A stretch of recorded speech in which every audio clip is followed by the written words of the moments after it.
don't forget to subscribe my channel. Hang Duk Mana.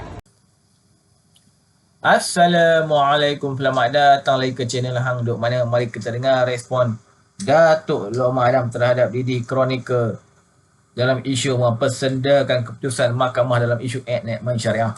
Sebelum saya baca detail sedikit dekat sini harian ni, permohonan maaf di Didi Chronicle diterima tetapi laporan polis tetap diteruskan. Pemuda amanah tidak akan menarik balik hasrat untuk membuat laporan polis terhadap pengaruh media sosial Daily Chronicle berkaitan video parodi yang dilakukan dalam didakwa mempersenda keputusan mahkamah dalam isu enactment syariah. Okey, mari kita dengar respon Datuk Lokman Adam. Di akhir nanti kita komen macam biasa. Terakhir tu Tok ada dengar pasal kes Didi Chronicle ni Tok? Ini pun satu lagi musibat yang saya rasa sepatutnya diambil tindakan oleh pihak polis. So, saya harap macam mana dulu saya dilayan zaman Mahathir, zaman Muhyiddin kan. Ada je saya silap cakap terus kena tahan oleh pihak polis, kena dakwa kan. Saya harap benda yang sama juga. Kali ni bukan sikit yang dia ni. Dia menganjing-anjingkan pula keputusan Kebawah Tuanku. Kan? Berapa banyak dah. Semata-mata kerana dia nak cari populariti dia. Semata-mata kerana dia nak dapatkan engagement. Semata-mata kerana dia nak naikkan viewer dia punya TikTok, dia punya YouTube dan sebagainya. Semata-mata dia nak dapat hasil daripada penghasilan kerja-kerja haram lah senang cerita tuan-tuan. Dia buat fitnah dan sebagainya menggunakan platform ini untuk mendapat kewangan. So wajiblah dia ambil tindakan yang tegas. Tak boleh dibiarkan. Kita harap MCMC mengambil tindakan yang tegas. Media ni mereka memainkan naratif berkenaan dengan wang ringgit kita sekarang. So mungkin tu ada pandangan tersendiri. Dia macam ni lah tuan-tuan. Kalau nak ikut dari segi indeks prestasi ekonomi negara kita ni, banyak yang positif. Kita punya bursa saham Kuala Lumpur pun dah okey sikit. Kita punya foreign direct investment pun okey. Kita punya kadar pengangguran dah turun, kadar jenayah dah turun. Inflasi kita sangat rendah. On paper memang sangat rendah. Dan banyak benda yang bagus tuan-tuan. Kan?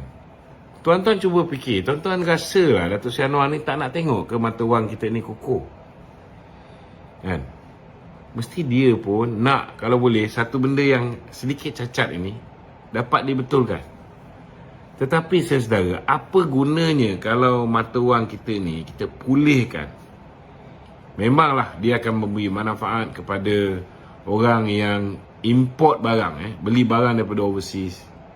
Orang yang hantar duit kepada anak-anak yang belajar di London, di US. Orang yang bak kata orang tu, yalah, kalau mata wang kita kukuh,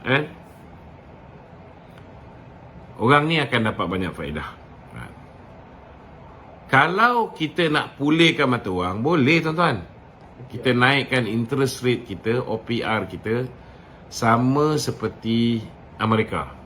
Amerika ni yang menyebabkan duit nilai dolar mereka naik ni sebab kadar OPR mereka zaman masa dengan Datuk Seri Najib dulu. Kadar OPR dia below 1%. Itu sebabnya kebanyakan daripada investor Amerika mereka melabur di Malaysia kerana mereka cari tempat yang ekonomi dia bagus dan politik dia stabil. So mereka melabur. Amerika nombor 2 terbesar pelabur di Malaysia tuan-tuan. Tetapi bila Donald Trump bertanding Presiden Amerika, dia beri janji dia akan naikkan OPR. So bila dia menang 2016 hujung tahun, memang nilai US dollar naik mencana dan ringgit Malaysia menurun. So hari ni nilai OPR Amerika ni tuan-tuan 5.5%. Saya masa zaman PKP tu saya bayar sewa saya punya ansuran bulanan rumah ni 2,600 lebih sebulan. Sekarang saya bayar 3,460. Itu baru OPR kita 3%. Jadi kalau Datuk Syah Anwar fikir tentang ego dia, fikir tentang dia punya, dia nak nama dia bagus, cantik, bila ringgit mengukur semula. Kalau dia tak fikir tentang apa yang bakal dihadap oleh rakyat yang akan sengsara, yang akan jatuh susah akibat daripada kena bayar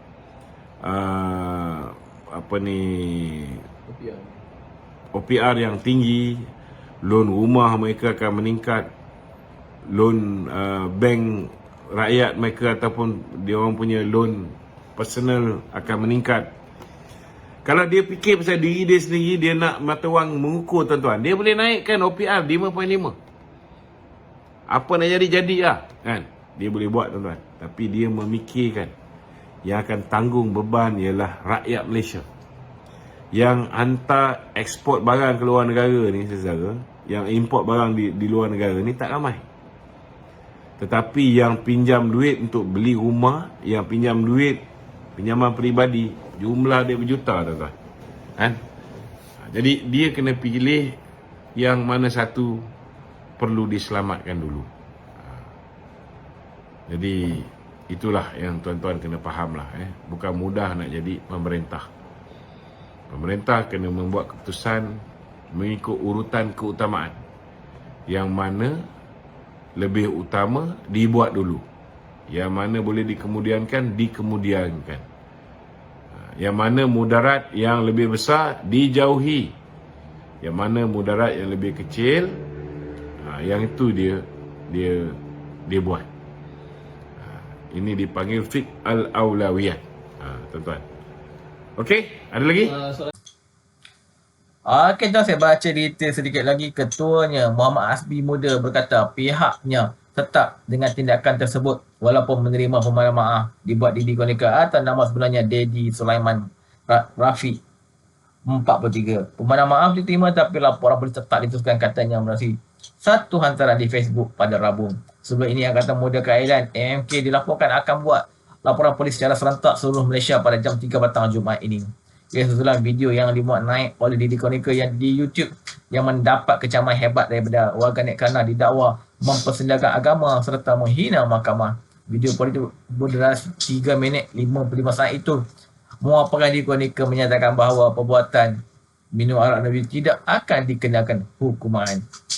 Bagaimanapun pada Rabu, pengaruh tersebut tampil memberi penjelasan dan mengakui kesilapan yang berlaku kerana terlepas pandang serta tidak berhati-hati terhadap fakta walaupun hanya untuk video parodi. Justru atas hal tersebut, dia bertindak memadam video berkenaan demi menghormati undang-undang. Okey, tuan-tuan, dah selepas ni tak tahu nak kata apalah lepas ni. Bila dah dibuat dakwaan, dibuat laporan nanti, harap ada tindakan susulan. Okey, terus menyokong kerja Abu Padan dan PM Ibrahim. Assalamualaikum.